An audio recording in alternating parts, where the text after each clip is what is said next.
Alright guys, so I'm going to do something I haven't done before. I'm going to voice a video over for the channel, or at least the beginning of it. So here we have a very special ship, the Arthur M. Anderson, pulling into Buffalo loaded with sand from Brevard, Michigan.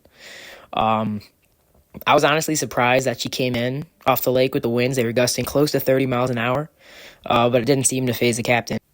The day that I caught this, and the day that I'm uploading this video, it is November 7th, 2024. As some of you may know, the Anderson was the last ever ship to make contact with the Edmund Fitzgerald, which sank on Lake Superior on November 10th, 1975. The Anderson was the first ship to go out and search for the Fitz, and she would be unsuccessful. Sadly, all 29 men on the Fitz were lost with the ship to the depths of Lake Superior. And it was really neat seeing the ship that close to the anniversary. Alright, without further ado, I'll let you enjoy this historic ship.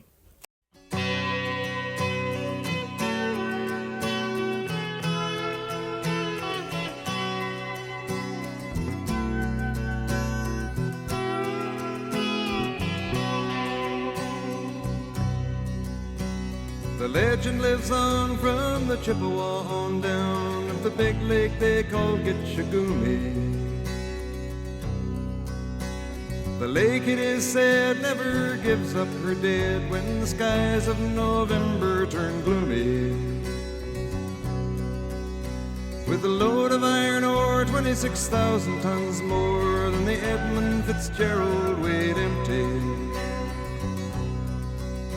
That good ship and true was a bone to be chewed when the gales of November came early.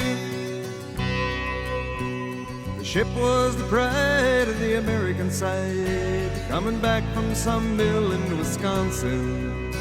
As the big freighters go, it was bigger than most, with a crew and good captain well seasoned, concluding some terms with a couple of steel firms when they left fully loaded for Cleveland.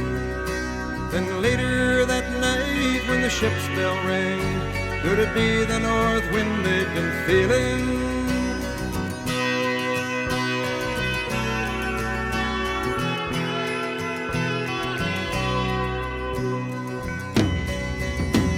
The wind in the wires made a tattletale sound, and the wave broke over the railing.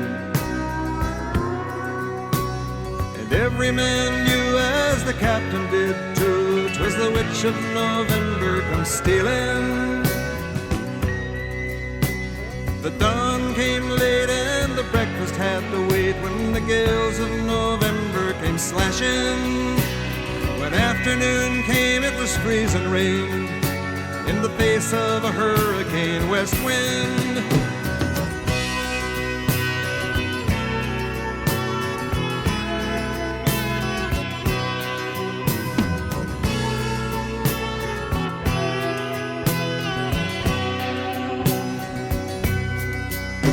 When supper time came, the old cook came on deck saying, "Fellas, it's too rough to feed you."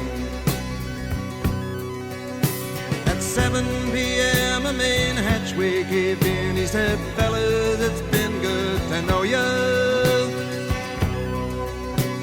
The captain wired in, he had water coming in, and the good ship and crew was in peril.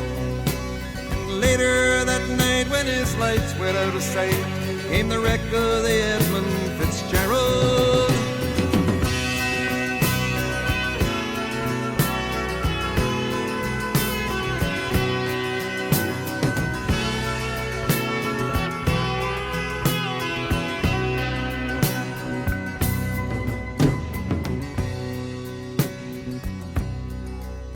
Does anyone know where the love of God goes when the waves turn the minutes to hours?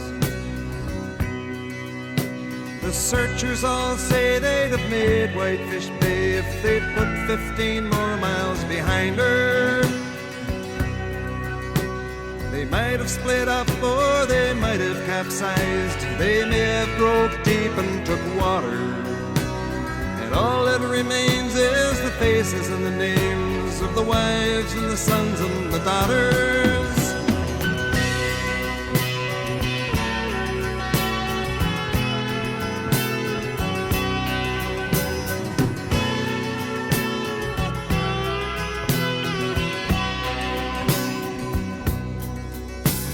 Lake Huron rolls, Superior sings in the rooms of her ice water mansion.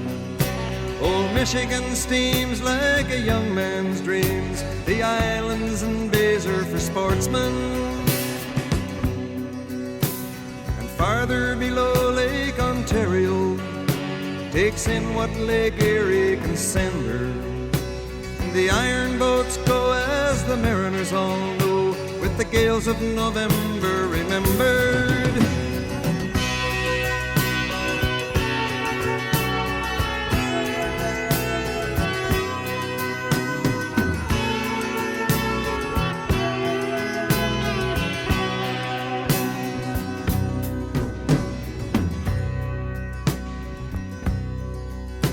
In a musty old hall in Detroit they prayed in the Maritime Sailors' Cathedral. The church bell chimed till it rang 29 times for each man on the Edmund Fitzgerald. And the legend lives on from the Chippewa on down of the big lake they call Gitchagumi. Superior, they said, never gives up her dead when the gales of November come early.